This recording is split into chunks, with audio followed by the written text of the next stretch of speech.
So it is for the proposal, but remember your slides are based on your proposal. So you want to start working on it as if you're building towards the proposal.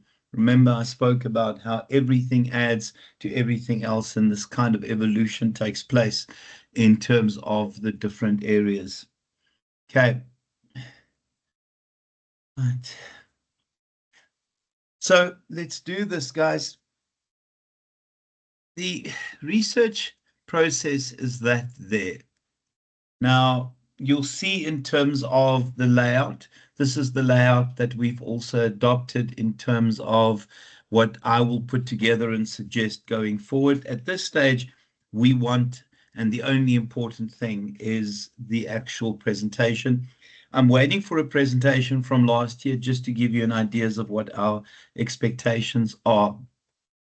Insofar as my students are concerned, guys, we will find time. I don't know whether Saturday is okay, but we'll have to find time this weekend. I just am overwhelmed. Oh, shucks. Sorry, guys. Damn it. Okay, there it is. Thanks so much, Ethan, for that. Sorry, Nathan. Okay, so this is the breakdown ultimately of what we will have in the proposal. It is a significant amount. Having said that, you've done a huge part of the work already. And yes, some of it might not be perfect, but that's why we get feedback. I am going to have to find, I'm talking to my own students that I'm supervising. Sorry, Sishle, not for everyone. It is my students. So Georgia, oh, guys, you know who you are, okay? Right, so to go through, right, so in terms of what is expected in the rubric, and then obviously the different elements, just remember, guys, we've spent a bit of time on the title already. We've spent a significant amount of time. I am so impressed with the titles that I had shared with me on Monday, or whenever I saw you previously, Monday. Some of those titles are just world class. So remember, we want a title that pops, that attracts attention, that is really, really sharp, is really, really focused, because everything in terms of our e-symposium ambitions will hinge initially on those titles. So let's get those titles absolutely perfect. Right. So I think when we think of the introduction, let me skip over this, guys. We will do this properly when we do the proposal. Let me rather do the just the presentation so that I don't get all muddled up in terms of everything else. We will cover that when we start after next week with the proposal. Guys, are we seeing each other next week? Sorry. Can someone please check for us?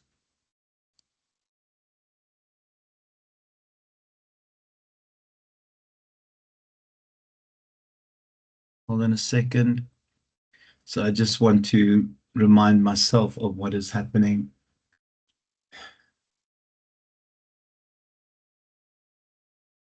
Right. So our focus is there. Okay, no, that's absolutely fine. Because even if we were seeing each other for REBS, I would have suggested that we save it for another time. Mind you, I don't really care about how many hours I get paid for. So we'll always add in whenever we need to. Please give me a second. I'm just going to swallow my coffee. My very hot cappuccino, sorry. Now, remember, we spoke about the research title. Yeah, and then your problem and your purpose statements. I was at another campus today, and I was listening to some of the challenges the students faced in terms of their problem statements. I would hope that we don't have the same challenges. So remember, in terms of the problem statement, the first rule of a problem statement is it has to sound like a problem. Please don't tell me what the solutions are, because if you tell me what the solutions are, I will put in your assignment feedback something along the lines of, well, if you already have the solutions, why would you want to do the research? So this is the deficiency, this is the gap. And remember, our standard in terms of writing our problem statement is this. Part A, the ideal. Now remember, the ideal is, a description of utopia, a description of what the situation would look like, of what the problem would look like once it's been effectively dealt with. Part B is the deficiency.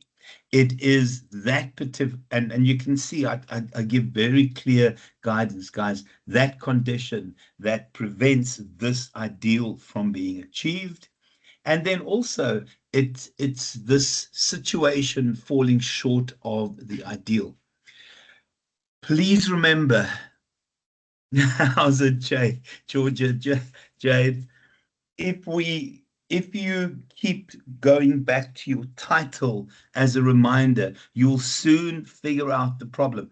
Please remember your title and my reminder that you need to stick it just above your laptop or wherever you work, because that is the golden thread. That is where the golden thread starts and ends. So it is the deficiency, it is the gap between the ideal and what is. It's the thing that annoys us. It is the thing that stands in the way of other people achieving their goals. It is the thing that we are concerned about. The key thing, guys, write it as a problem. Don't write it as a problem that's already solved. This is the ideal. And you can say, ideally, an organization should be in a position, and I'm just going to, Georgia Jade has just joined. How's it, Sheila? An organization will be in the position to effectively accommodate Generation Glass when they get to the organization. The reality is, yeah, I'm fine. Thanks, Kish. How are you, Kish? The reality is that organizations, if we base our assumptions on what happened with Gen Z, would not be ready, would not have the capabilities, would not have the policies, the practices, the procedures, and the decision-making in place to effectively deal with this new generation, who is vastly different from the previous generation. And the reality is, this generation is in most likelihood 3 years away from joining the workforce. The consequences is how we plan to move forward. So we plan, or I intend, sorry, please write in the third person, that's something that we need to remind ourselves. The intention is to conduct a variety of interviews. Kish, it's a good idea, I promise you. The intention is to conduct a variety of interviews as part of a qualitative study with key stakeholders in this particular field. Right, so it's the way forward. This is our standard. To just also say, guys, I'm meeting with the supervisors tomorrow. I will share the standard with the supervisors. Regrettably, not all the supervisors attend, and I know that there is some contradictory messages coming out. I've spoken to you guys that have shared it with me. I will deal with this, okay? And there will be no victimization or anything. I will just get everyone on track tomorrow, and hopefully we don't have these contradictions. The one thing I have to say, though, guys, I am just the lecturer. It's a different setup to what I had previously, where I was the lecturer, I was one of the supervisors, I was the lead supervisor, and also was the PGAL. So I don't have the kind of authority anymore. So if your supervisor is hard and fast, then it's your call, guys, in terms of how you proceed, because the relationship, your primary relationship, is with your supervisor. I think some of the supervisors might not like the way we do it in distance, that I know your topics, I talk about your topics, I discuss your topics. Their expectation is that I just teach theory. That is not me. That's not how we do it. And I just wanted to get some feedback. Do you guys like this approach, where I talk about your topics, I share your topics, I hold your topics up to the light, we interrogate things, or do you want me to just do theory? which will be difficult for me, but I can definitely do it. Which is your preference? That I talk about one. Yeah, thank you, Neil. I definitely don't want to do it a different way. It's worked for us. And remember, in Maritzburg, as the smallest campus, we always had the most people at the e-symposium. For me, that is a standard that we're going to maintain. In fact, we are going to dominate the e-symposium this year. So in terms of the problem statement, thanks, Nathan, for that, and Neil. So guys, remember, the problem statement, and I give you significant additional information. So the slides, and remember, there's a reason it's not referenced. You can go find references for this, because if I reference it, everyone will use the same reference. This way, you have to find a reference. Okay, so we talk about the issue leading to the study. And to also just say, it comes from a variety of places. It comes from lived experiences, something that you've gone through.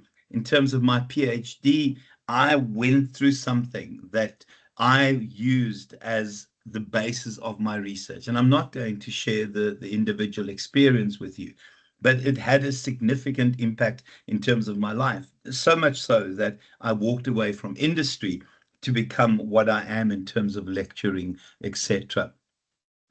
Please, in terms of your problem statement, support it with literature, and also that if you can find somewhere where it says the one issue is that we have not spent significant time in research dealing with this issue, and then reference that. So there's a gap in literature, there's a gap based on your experience, there's a gap in terms of what other people say.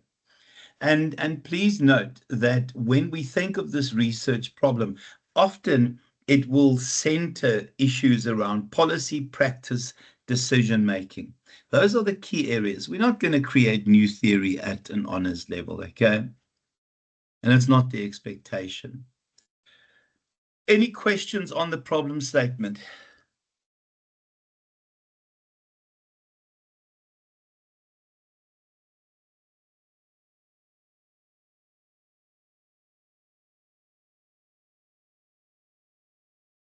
The second one, the second part that we need to discuss tonight is the purpose statement. So there are a bunch of guidelines that we need to do in terms of the purpose statement. You can see those purpose statements. The key one for me is if you use that opening, in fact, any of these openings, you cannot end up in the wrong place unless you're illiterate, right? And none of you are illiterate. I've marked your stuff already. So for me, the easiest one is the purpose of this paper is to, and it is literally to complete that sentence. Please remember your title and your problem statement will drive the purpose of this particular paper.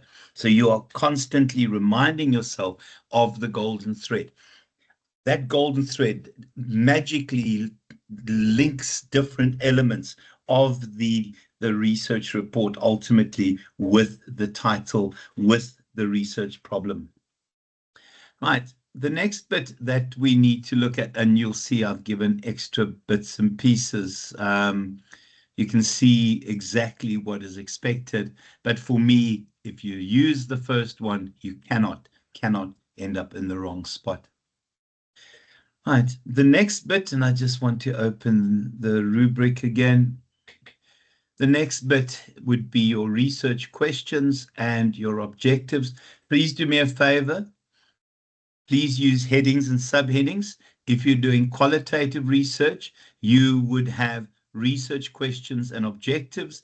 If you are doing quantitative research, you'll have research questions and hypotheses. Don't do this or that. It is one or the other. Remember, part of the golden thread is that you use the terminology that is related directly to your submission. So research questions and objectives, research questions and hypotheses if you are doing quantitative research. And remember my painting from Monday, for those of you that weren't here, because it's an opportunity for Picasso to let his soul live. I'm just going to do the same thing. if you're doing qualitative research, if you're doing quantitative research. If you're doing qualitative research, your research questions would be an overarching question and your clarifying questions. The overarching question, and I've said this a number of times, is the single biggest and broadest question you can ask about a particular topic, in this instance, your topic. The clarifying questions often has to do with the processes. So, what can be done to improve marketing in an online environment? Really bad question. But what can be done in terms of advertising, customer feedback? You can break it down into those sub-elements. Those sub-questions will become your objectives. Just the sub-questions, not the overall question. And remember, because all of you are doing exploratory research, the rule remains the same. Your entry into those objectives would be to explore. And you would literally take the question, and it would be, so if the question is what appropriate marketing strategies will be deployed, to explore the appropriate marketing strategies. And for each of these, it is to explore. If the question is what advertising promotions need to, or what advertising strategy needs to be adopted, to explore the strategy, the advertising strategy to be adopted. Okay, please make sure that it looks like this. You don't even have to. You can say main research questions and supporting research questions. I don't care what you call it, but you want it to stand out. It has to look very clearly that it links. All the qualitative people okay with that?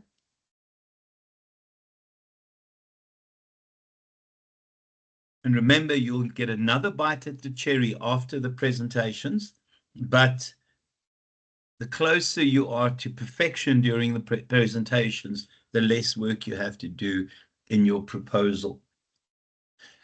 If we then look at the quantitative people, you will have a single research question. Guys, and remember, the research question is, before I forget, only what and how questions. Even for here, let's just keep it simple. It's unlikely it'll be a how question. Here, it would be a what question. Easiest way to ask a quantitative question, because we're doing correlation level studies, it is, what is the relationship between? Someone quickly give me a quantitative title. Your quantitative title.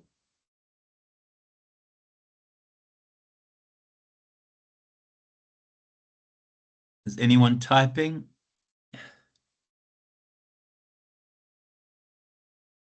Who here is doing quantitative research?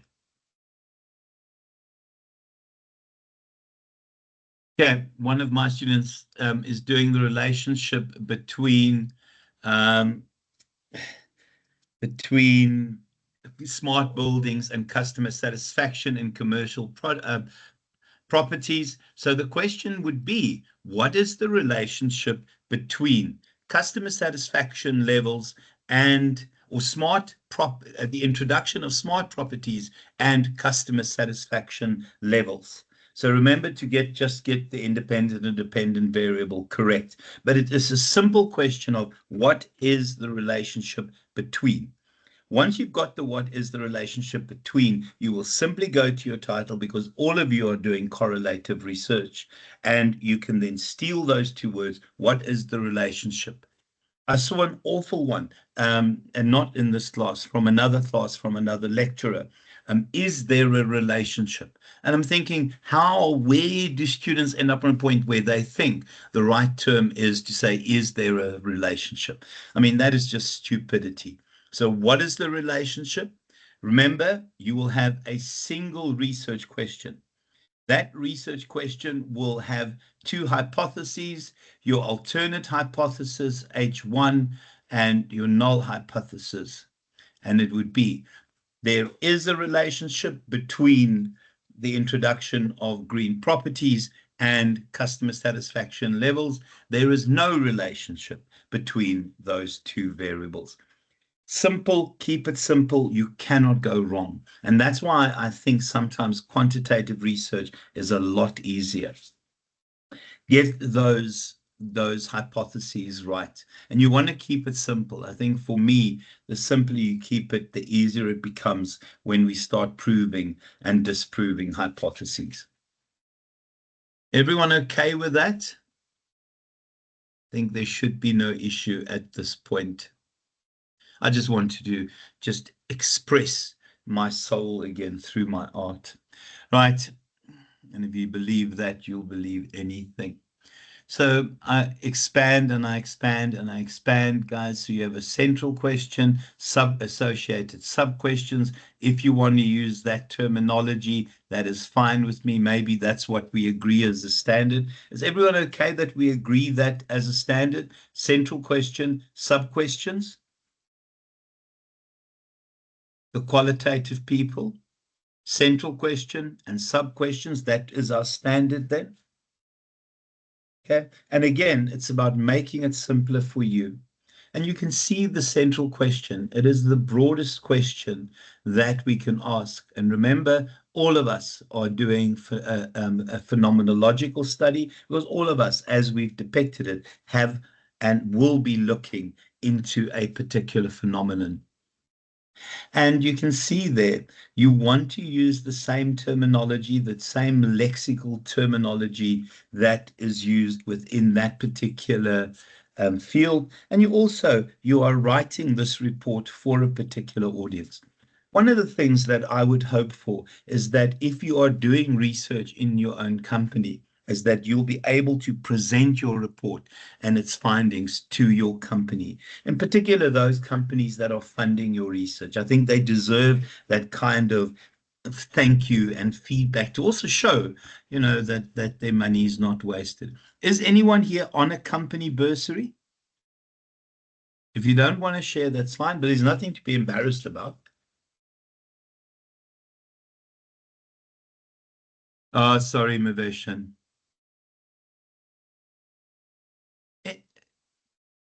I'm assuming all of you are self-funded. So none of you have a bursary or a scholarship to be here. Tashila, so the company's paying. Tashila, it's a wonderful. Justine, it's a lacquer thing. Neil, it's a lacquer thing. I hope that you do the research on your company and that, oh, wonderful, Mondley, that you do the research on your company and you present it back as a report. Can I just see, is that the expectation or is that not the expectation?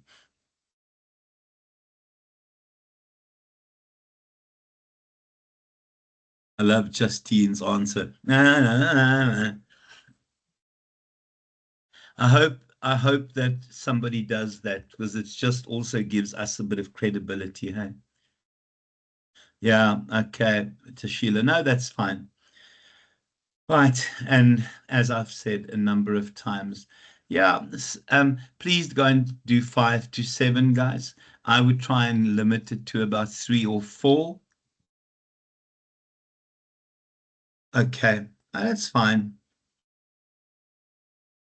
Oh, wonderful, wonderful, wonderful, wonderful, Justine. Yeah, oh, that's lekker. Honestly, that is so, so cool. And then your sub questions. Yeah, and it really follows the central question, but you can see there, they narrow the focus. But narrow the focus that if you answer all of these, you should have answered the central question.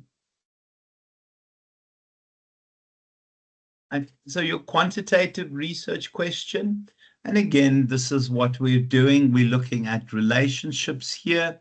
Just remember, in terms of that, what is the relationship between? If you have that as your question, you cannot end up in the wrong place. Right, and then just your objectives. As we've said, your sub-questions become your objectives. Okay, it tells us what we're trying to achieve. Please do me a favor in terms of the qualitative people, just start with to explore, dot, dot, dot.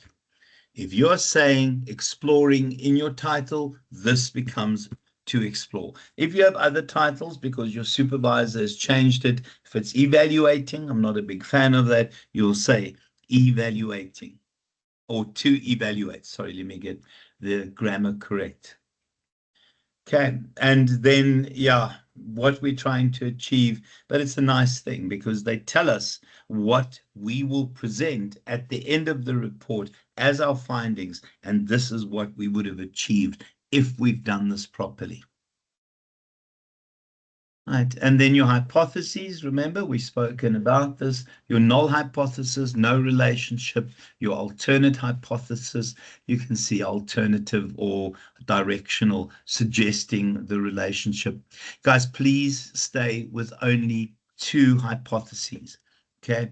Do not try and get clever and link other variables and start looking at additional variables. Keep it simple. It is still an honors level qualification. We have to understand that. Right. I'm not discussing this. Let me just go back here. Okay. Right. Oh, gosh. I don't know why. I think in the proposal, rationale must be at a different order. In terms of the rationale, just to go back there, you can do this yourself. Okay. The key word for me out of all of that is that there. The key term is that there. Why is this significant enough to pay attention to? Remember, in terms of the golden thread, look at your problem statement. And again, I have a strange way of doing it, but I always suggest when you're writing rationale, use the question, what would happen if I left this problem alone? What would happen should we leave or not pay any attention to this problem? If you tell me, oh, nothing, then you don't have a problem worth sorting out. But the simple truth is, if you say the consequences would be devastating, then you have a reason to do the research. Okay, so it talks about which audiences will benefit from it.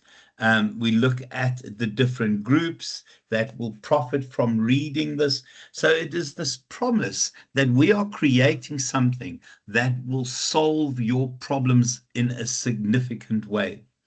And then, guys, just remember, adding to scholarly research, adding to practice and policy and decision making. I'm not too keen or not too concerned that you are going to emphasize that one. It is at a master's level you start doing that, but you are here to improve practice, policy, and decision making. So the rationale must hear about how, if you attend to this issue, practice, policy, and decision making will be improved. And please remember this terminology, guys. Those must be embedded in your brain now. Practice, policy, decision making. And yes, we are adding to scholarly research. Obviously, this will be published. This will go into a repository. This will be made available to other people to read our findings and verify our findings. But the higher your level of study, the more significant that becomes, because you would add to theory. In terms of doing a PhD, if you do a traditional, not do 3 articles and you have a PhD, but if you do a traditional PhD, you have to create new knowledge. You have to create new theory. You have to create a new model. It is the philosophy part of the research. So that is down the road for you.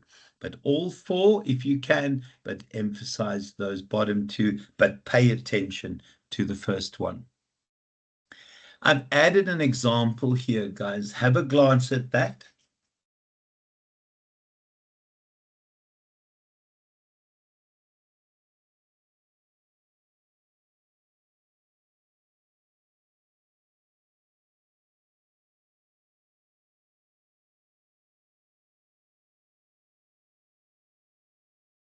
So we're going to add to theory, we're going to add to practice, we're going to add to policy and decision making. Again, what would happen if we left this alone? Who would be affected? How would those people be affected? Right. Okay, we've done that. Doc? Yeah, go for it, Monley. Sorry, if we can go back to the rational example slide. Of course we can. Hold on. Doc, I noticed that your example is a bit brief and it's not too much, and you don't have a lot of um, um, References, yeah. references. Sorry, I just want to check with you. Do we have to add a lot of references, or You we want to can do support it with? with references, yes. You want Do to we support want to it do with that? references. So, Okay. so just remember your default, and when we do our calibration marking, guys, this is the document that we default to. Okay, shibbit, and I'm opening the wrong document. Again, this is the presentation. I'm not worried about that. But if we go here and we look at the proposal document, I just wanted to open quickly. Remember, for you, your guideline, I'm going to use the word Bible when you do this particular document, in addition to my slides, is this here. But if we go over here, and let's just look at the rationale, okay? So here it is before them. You can clearly see what gives you the maximum is provided and substantiated with evidence. And then rational relevance has been explained. So this is what we have to default to. And this is all we can use. So when we do calibration meetings where we get everyone at the same level of marking, we have people mark these beforehand, and then we look at who is where, and we talk to the outliers. So if the mark ends up being 3, but we have an outlier that gave someone 0, we have another outlier that gave someone 5, we then discuss and try and understand. It's a bit of a painful process, but that is your guideline. Okay, Mondley. If we also look here, where is that now? Where is the rubric for the rationale? Sorry.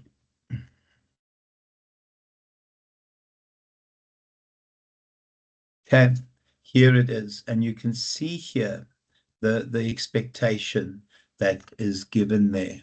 Okay, study, community, industry, and remember the ones that I always talk about.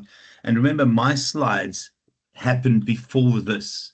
Okay, but to also, I must admit, the person who designed this was using my slides at some point. And you can see where we are focused in terms of those. But please just give me some references, okay? Thank you, Doc. Okay, but I don't know if that was a good enough explanation, or maybe I just went a little bit overboard. Can I just say I've been up since bloody 5 o'clock this morning. I'm completely buggered. Right, and then the rest here. Right, your data collection and instrument. Let's look at data. No, there's something else there, obviously, first. Yeah, your research approach and design. Let me just close this because this is going to irritate me going forward. Right. Again, if we look here, boom, boom, boom, boom. And yeah, I've tried to align the slides perfectly with the rubric. Okay, if I bug it up somewhere, just let me know. Okay, I'm not discussing that. Right, here is the research methodology. Again, remember your golden thread. If you are adopting an interpretivist approach, you will do qualitative research. If you are adopting a positivist approach, you will do quantitative research. Oh, flippin' hell, I don't want to discuss that again, seriously. And it's also not where we should be. Here we are. So this is if you have a positivist approach. So you'll talk about quantitative research. We're checking theories, we're testing theories within different contexts, and generally we test things deductively. So we move from the general, which is the theory, and test the theory in the specific context. So we move from the general to the specific. The qualitative people, we are doing it inductively. We move from specific behaviors, from specific perceptions, beliefs, points of view, etc., and we draw a general theory. So we move from the specific to the general. And when I say the specific, I say perceptions and ideas and concerns and those kinds of things. And the general would be the theory you create. We're not going to create a theory here, but we will add some theoretical stuff to the research that's out there already.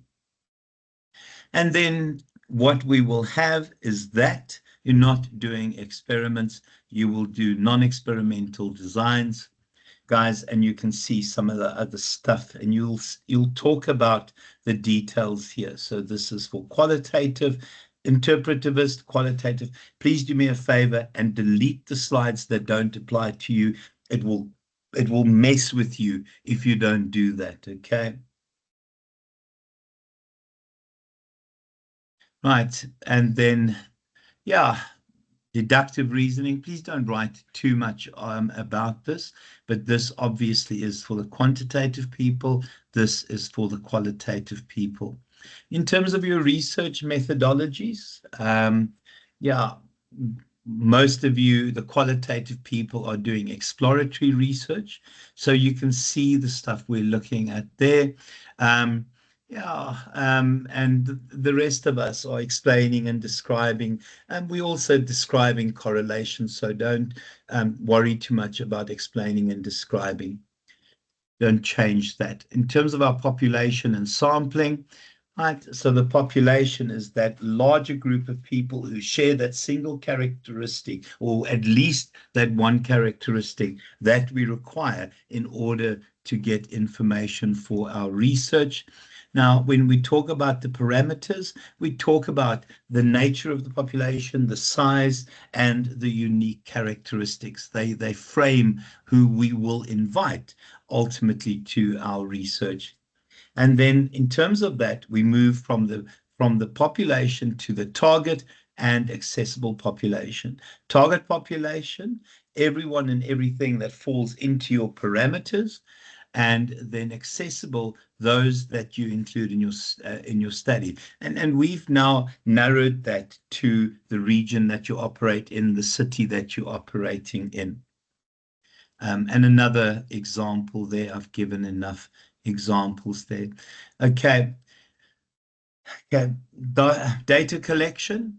If you're a positivist, you will adopt a certain approach. Your sampling and population sampling, please remember to use it this way. You will do probability sampling using specifically random sampling. Don't get clever with all the other sampling techniques. Do random sampling, because it literally is where you throw the names in the hat and you draw the names from the hat. So it will be probability sampling, because here, not everyone, let me try that properly. Everyone has an equal chance of being selected. Not all will be selected. And random sampling. Please don't get clever with systematic sampling. In terms of interpretivism, you will use non-probability, purposive, and snowball sampling. Here, you don't have an equal opportunity, because we will pinpoint those individuals that we want part of our research. Purpose of sampling, purposively identifying a particular individual. Snowball sampling, where we've asked people that we've already interviewed to recommend additional people to interview. Absolutely nothing wrong with that. So please use all three. Don't just do snowball. It is too risky, because you might not end up with anyone. So initial person, purpose of sampling, And I know you can do convenience and snowball. Let's just agree the standard. I am a lot more comfortable where you purposively identify somebody who would be a resource-rich participant who can contribute significantly to your study. And please listen to my terminology, guys, because that's the kind of terminology you'll use. Obviously, your English would just be a lot better than that. And then in terms of positivists, so you can delete the slides that don't apply. Survey, guys, the way we will do the survey is those two variables. Can I just see the number of quantitative people by show of hands? Who here is doing quantitative research? Just want to see the number of quantitative people here. Okay. Okay. Thanks to Sheila. Thanks, Michal. Thanks, Justine. Anyone else? Jade, you as well, obviously. Okay. Eth, how are you, boy? And then Shrivar as well. Okay. So we have a nice mixture. Michal, very cool. Right, so just remember the way we will attack this is we will take your variables, we will then go and look for existing scales in terms of those variables. And what it means is this. Hold on a second. So let's just say we want the theory of there's a theory of dynamic capability. I don't know if any of you are using it. I'm sure you're not. I think this might be for my third years. Okay. Now what we'll do is we'll add in those words research scales. So we'll try and steal existing scales. We'll go and look, and I'm going to even cheat a little bit more. We will use their surveys. So we'll find existing surveys to use. Okay, so we will go and look for existing surveys and we will use those surveys. And the reason we do that, guys, is because of, for crying out loud, yeah, that was a really good start. And the reason we do that is because we want to not have to recreate the wheel, because normally there's a process of having to make sure that it is reliable and valid, etc. I'm not going to carry on because I'm irritating myself. Justine, go for it. Justine, your hand is up, or is it a legacy hand?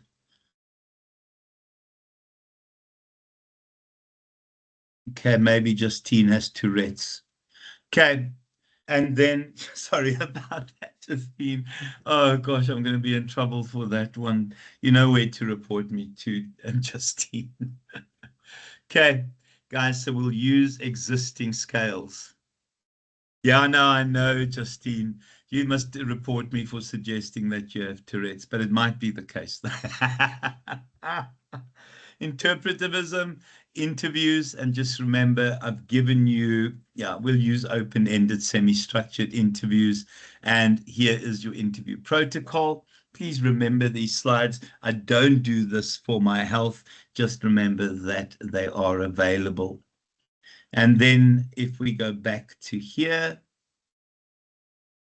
data collection instrument, please make sure, guys, that you hand in for your proposal, and I'll remind you a bazillion times, as well as this presentation, the process as well as the instrument. I would just talk to the fact that if we can't find it in time, that you will use existing scales, guys. We don't have enough time to dig for this, but if we need to, we will bloody well find enough time. Please also ask your supervisors to do your presentation as close to Friday as possible. I might even do my presentations on Saturday, although there might be pushback in terms of that.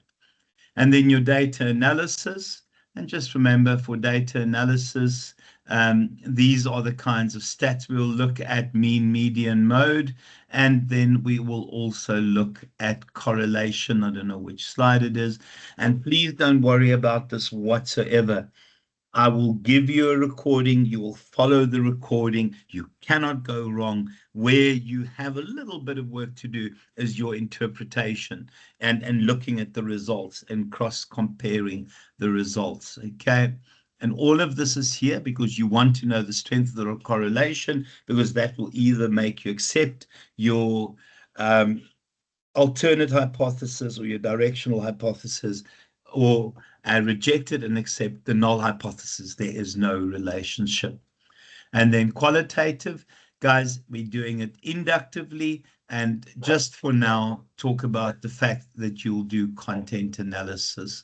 We will discuss the detail of this later. You just want to say that it is moving from the interviews. Out of the interviews, you will do transcripts. Out of the transcripts, you'll create codes. Out of the codes, you will create categories. And out of the categories, you'll create themes. And those themes you will tie back to the themes in your literature review and look for additional research as support. Okay. And then I'm not going through the last one. Any questions, any comments, any concerns at this stage? To just say, I am meeting with your supervisors tomorrow at 12 o'clock. I am going to just use this document. I'm not going to talk to the other document, but I will talk to each of those in terms of our standards, okay? Hopefully, it doesn't fall on deaf ears. But just remember, the primary relationship, although I believe it's with me, is not with me. It's with your supervisor, okay? Any questions, any comments, guys? I've got to get ready for class at 7:30, but I would love to just sit and have a tea and relax a bit. Everything okay on your side? Anything I need to be concerned about? Any other questions? Cheers, everyone. Thank you for attending.